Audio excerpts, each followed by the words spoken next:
أعوذ بالله من الشيطان الرجيم بسم الله الرحمن الرحيم الله الذي الله غزاد دے جعل لكم الليل چی پیدا کړی دستاسو د پاره شپه لتسکنوا فیه د دې د پاره چې تاسو آرام حاصل کئ پدې کې والنهار مبصرا او پیدا کړی د ورځ روخانا ان الله بیشک الله تعالی لذو فضل علی الناس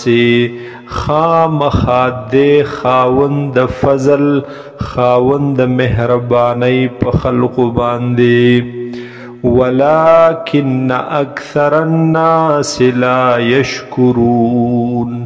لیکن اکثر د خلقنا شکر نو باسی ذالکم الله ربکم دغ ذات تاسو توایم الله دغ الله دے ربکم چی رب ستاسو دے خالق کل شیء پیدا کون کے دا ہر سیز دے لا الہ الا ہوا نشت دے لائق دا عبادت بغیر ددنا فانا تؤفکون پس کم طرف تتاسو اڑولی کی گئی کذالک ہم دغرنگی یؤفک الذین اوڑی ہاغ کسان یا اڑولی کیگی ہاغ کسان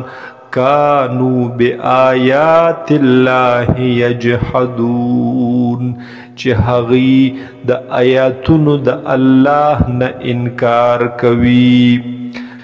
اللہ الذی اللہ غزاد دے جعل لکم الارض قرارا چی پیدا کڑی دستاسو دا پارزمکا زید قراری والسماء بناء او اسمان بطور چت وصورکم او صورت نئی در کڑی دی تاسولا شکل نئی در کڑی دی تاسولا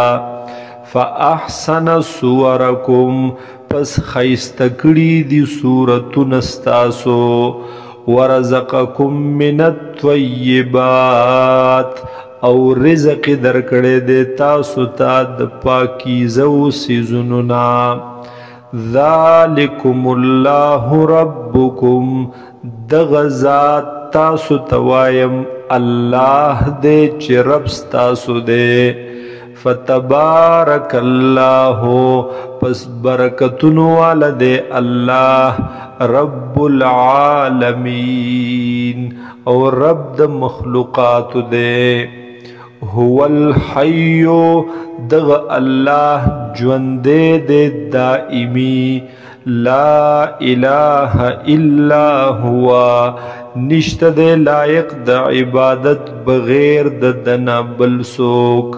فدعوہو پس رابلی دغی ذات لرا مخلصین لہ الدین پدا سے حال کے چی خالص کون کیے دلر الدین بلن اخپلا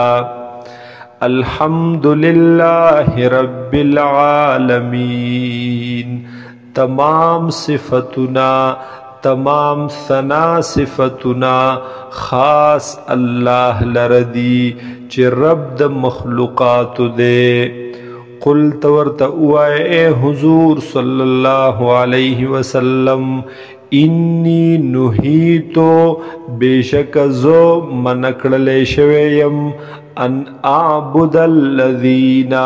چیز عبادت وکم دہاغی سیزنو تدعون من دون اللہ چتا سوی رابلی بغیر دا اللہ نا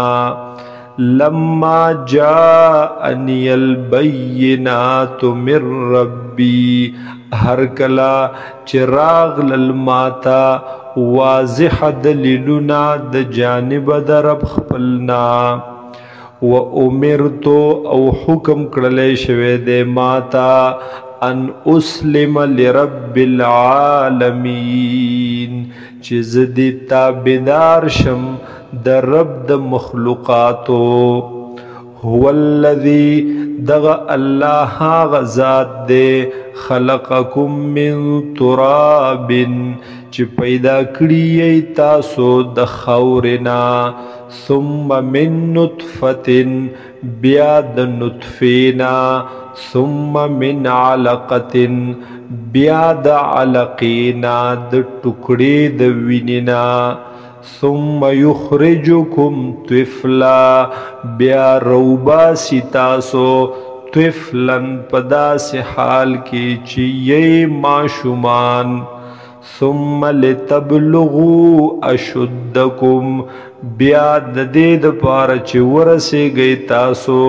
اغی طاقت خپلتا اغی زوانی خپلتا ثم لتكونوا شيوخا او بیا چې ورسې گئی تاسو بوډا والیتا یعنی بیا چې شي تاسو بوډاګان ومنكم من يتوفى من قبل او باز استاسو نه هغه څوک دي چې وفات کړلی شي مخکې د دغې مرحلو نه ولتبلغوا اجلا مسمى او د دې د پاره چې ورسېږئ تاسو هغې نیټې مقررې ته ولعلکم تعقلون او د دې د پاره چې تاسو پوه شئ د عقل نه کار واخلئ هو الذي دا الله غزاد دے یحیی و یمیتو چی جوندی کول کئی او مړ کول کئی فاذا قضا امرا پس هر کلا چی دغ الله پیسلو کی دیو کار فانما یقول له نو پس وائی دغی سیزتا کن شا فیکون نو پس هغه موجود شي